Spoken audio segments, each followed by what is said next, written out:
السلام علیکم ورحمۃ اللہ وبرکاتہ۔ الحمدللہ وکفا وسلام علی عبادہ الذین اصطفیٰ۔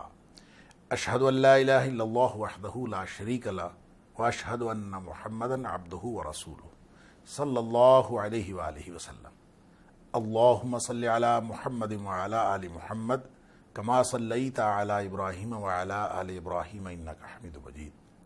اللہم بارک علی محمد وعلی آل محمد کما بارکت علی ابراہیم وعلی آل ابراہیم انک حمید مجید۔ اما بعد، ناظرین کرام، اللہ کریم نے مجھے اور آپ کو اس دنیا میں امتحان کے لیے بھیجا ہے۔ اس امتحان میں ویسے تو ہر چیز کا امتحان ہے اور یہ امتحان ہمہ جہت ہے، لیکن اس امتحان میں ایک ایسی چیز ہے، اللہ تعالیٰ نے جس چیز کا امین انسان کو بنایا ہو تو وہ امتحان کی نوعیت اور اس کی ذمہ داری وہ اور زیادہ بڑھ جاتی ہے۔ جس کا امین بنایا گیا ہو اس کا مطلب یہ ہوتا ہے کہ کوئی چیز کسی کے بھروسے پر دے دی جائے۔ جو چیز کسی کے بھروسے پر دے دی جائے اس کو شریعت کی اصطلاح میں امانت کہتے ہیں۔ اب یہ امانت کیا، کس چیز کو امانت کہا گیا ہے؟ اللہ تعالیٰ نے ہمیں جو کچھ بھی عطا کیا ہے وہ امانت ہے۔ یہ جسم جو اللہ نے ہمیں دیا ہے یہ اس کے بھی ہم امین ہیں، یہ امانت ہے، اللہ نے ہمارے ذمے لگایا ہے، ہمارے بھروسے پر دے دیا ہے کہ ہم بھلا اس کو کیسے استعمال کرتے ہیں۔ اور اللہ تعالیٰ سورۃ الاحزاب کے اندر فرماتا ہے اِنَّا عَرَضْنَا الْأَمَانَةَ، ہم نے امانت یہ سپرد کی تھی، یعنی یہ جو کسی کے ذمہ داری پہ کوئی چیز دیتے ہیں، یہ ہم نے پہاڑوں پر، یہ زمین پر یا آسمانوں پر یہ امانت ان کے ذمے لگانے کے لیے ان کے اوپر پیش کی۔ سب ڈر گئے کہ ہم نے یہ نہیں اٹھانا۔ وَحَمَلَهَا الْإِنسان، اور اس امانت کو انسان نے اٹھا لیا، یعنی انسان کے اندر یہ کیپیسٹی ہے، إِنَّهُ كَانَ ظَلُومًا جَهُولًا، انسان کے اندر یہ کیپیسٹی ہے کہ یہ کسی بھی چیز کو سنبھال بھی سکتا ہے اور اس کو تباہ و برباد بھی کر سکتا ہے۔ جیسے کہ اللہ تعالیٰ نے انسان کی اس کی جو تخلیق کا ذکر کرتے ہوئے فرمایا کہ ہم نے اس کو احسن تقویم میں پیدا کیا ہے، اور یعنی بہترین مخلوق ہے انسان، لیکن ثم رددناہ اسفل سافلین، پھر یہ بدترین یعنی پستیوں میں جا گرتا ہے۔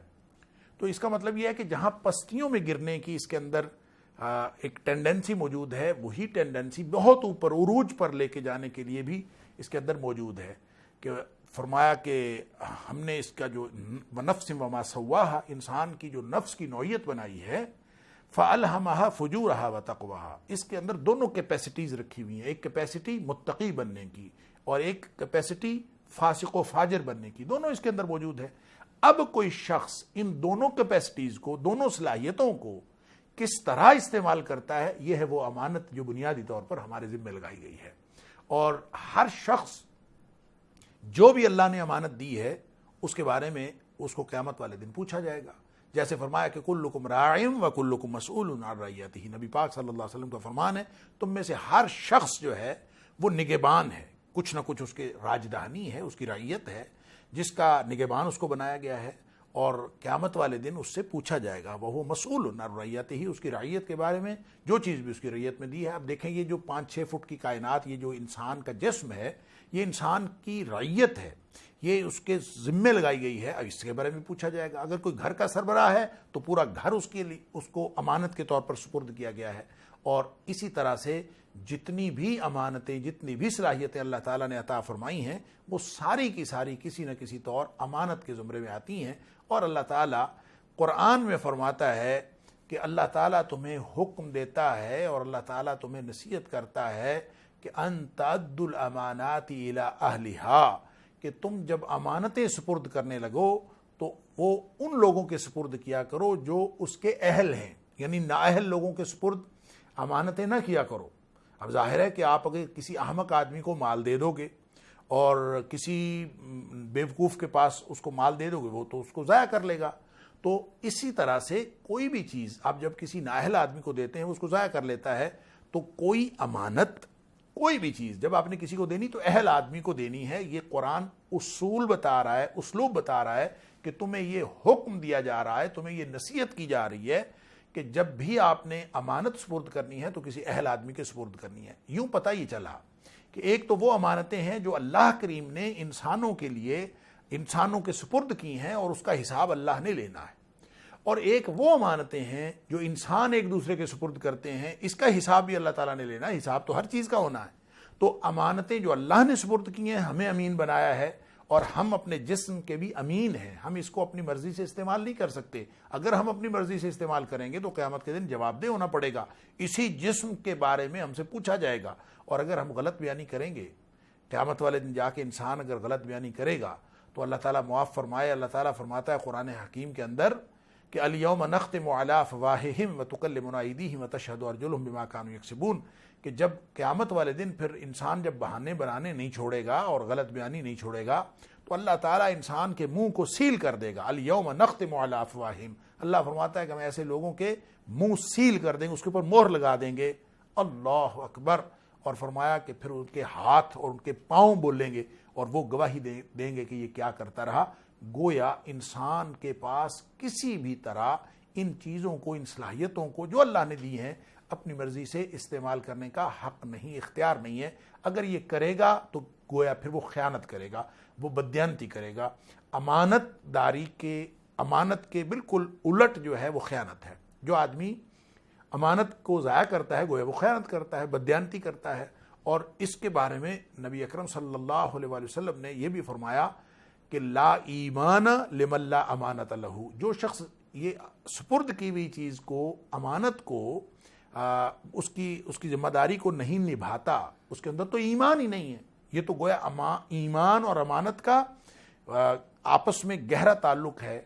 ایک حدیث کے اندر یہ بھی آتا ہے کہ قرب قیامت جو سب سے پہلی چیز لوگوں میں سے اٹھائی جائے گی وہ امانت اٹھائی جائے گی، کہ لوگ جو ہے بددیانت ہو جائیں گے اور ایک دوسرے کے ساتھ بددیانتیاں کرنا شروع کر دیں گے۔ دیکھیں نبی پاک صلی اللہ علیہ وسلم نے فرمایا مشورہ بھی امانت ہے۔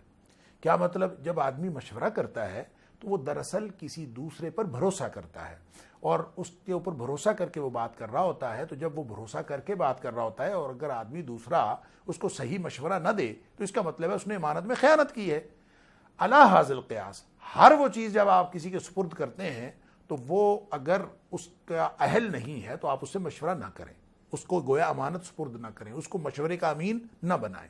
آپ نے کوئی عہدہ دینا ہے، آپ نے کوئی ذمہ داری دینی ہے، اس شخص کو دیں جو اس کا اہل ہے۔ ان تؤدوا الامانات الی اہلھا، آپ نے جس پر بھی بھروسہ کرنا ہے اس کی اہلیت پہلے دیکھیں۔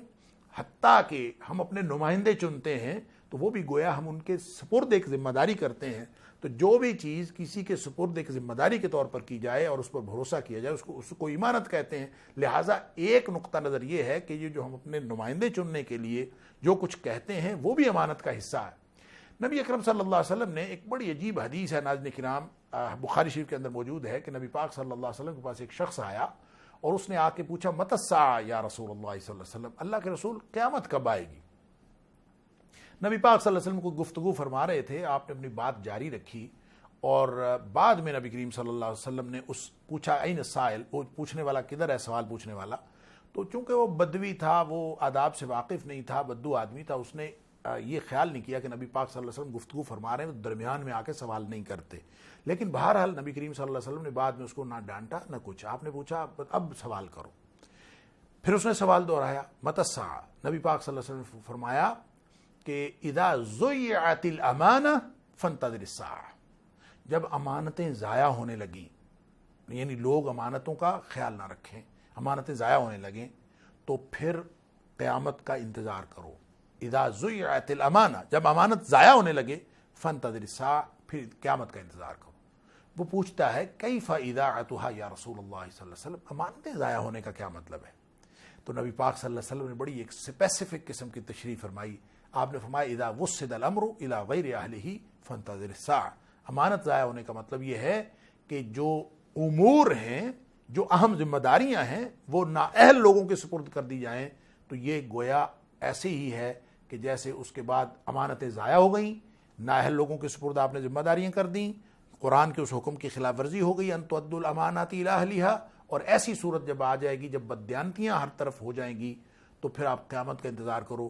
اس کا ناظرین کرام ایک معنی تو یہ ہے کہ جب لوگ امین نہ رہیں، لوگ جو ہیں امانتیں ضائع کرنے شروع کر دیں، خائن بن جائیں، بددیانتیاں کرنا شروع کر دیں، تو اس کا مطلب یہ ہوگا یعنی قیامت قریب آ گئی ہے، یا یہ کہ نااہل لوگوں کے سپرد عہدے کیے جانے لگیں اور بڑے بڑے عہدوں پر، بڑے بڑے اہم امور پر جو لوگ مقرر کیے جائیں وہ نااہل ہوں، تو پھر اس کا مطلب ہے قرب قیامت ہے، قیامت کا انتظار کرو۔ ایک تو اس کا معنی یہ ہے، دوسرا اس کا معنی ایک اور بھی ہے کہ جب آپ کسی نااہل آدمی کے سپرد امانت کریں گے، چاہے وہ کوئی رقم ہو، چاہے وہ کوئی چیز ہو، چاہے وہ مال ہو، چاہے وہ عہدہ ہو، جب آپ کسی نااہل آدمی کے سپرد امانت کریں گے تو اس کے بعد جو اس کا وہ حشر کرے گا، جس عہدے پر بیٹھا ہوگا یا جو چیز بھی اس کے ہاتھ میں آئے گی، وہ تو پھر بندر کے ہاتھ چھری پکڑا دینے والی بات ہے۔ جو وہ حرکتیں کرے گا، جو وہ اس کے بعد حالات پیدا کرے گا، وہ قیامت کا سامان ہوگا، وہ قیامت جیسا سما ہوگا، قیامت جیسی صورتحال ہوگی، گویا وہ قیامت ہی برپا کرے گا جب کسی نااہل آدمی کے سپرد آپ امانت کر دیتے ہیں۔ تو اس سے یہ نتیجہ نکلا ناظرین کرام کہ جو امانت ہے، اگر کسی کو کسی بھی چیز کا امین بنایا گیا ہے تو اس کی حفاظت کرنا اس کی ذمہ داری ہے، اور اگر اس نے حفاظت میں کوئی کسر اٹھا رکھی، اگر اس نے حفاظت اس کی ٹھیک طریقے سے نہیں کی، چاہے آپ نے کسی کے پاس ویسے امانت رکھا دی جو ہم کسی کو، ایک آدمی کسی کو رکھا دیتا ہے وہ بھی امانت ہے، تو اگر اس نے پوری طرح حفاظت نہیں کی تو اس کا وہ ذمہ دار ہے، قیامت کے دن اس کو پوچھا جائے گا اور وہ اس کے بارے میں پورا ذمہ دار ہے۔ اللہ تعالیٰ مجھے اور آپ کو ہر طرح کی امانتوں کی حفاظت کرنے کی توفیق عطا فرمائے، اور جو قیامت کے دن اللہ کے سامنے جواب دہی ہے اس کے لیے ہمیں اللہ تعالیٰ تیاری کی توفیق عطا فرمائے۔ وآخر دعوانا ان الحمد للہ رب العالمین۔